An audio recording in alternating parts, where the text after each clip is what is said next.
ECU repair. So ito, Ford Everest 2015 model. No start.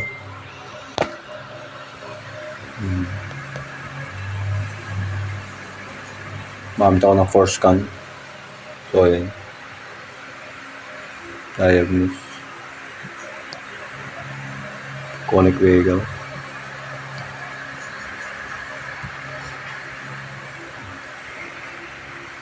So andyan yung chassis niya.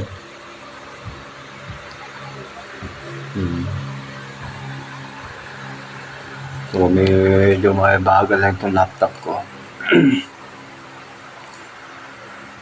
Pero na-check niyo yung PCM niya. So na lang tayo muna sa DTC. Hintayin na lang natin sa DTC.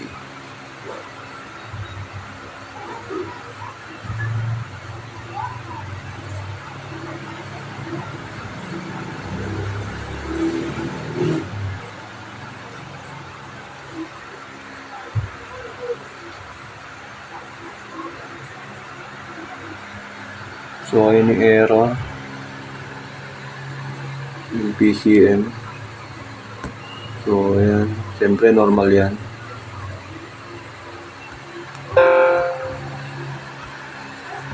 Normal mga yan, malfunction na yan.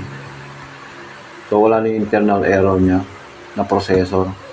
Ayan.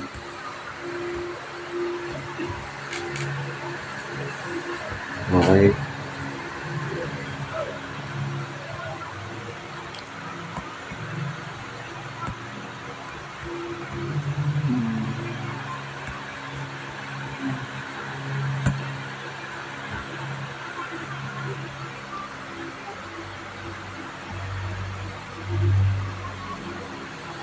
Okay na to.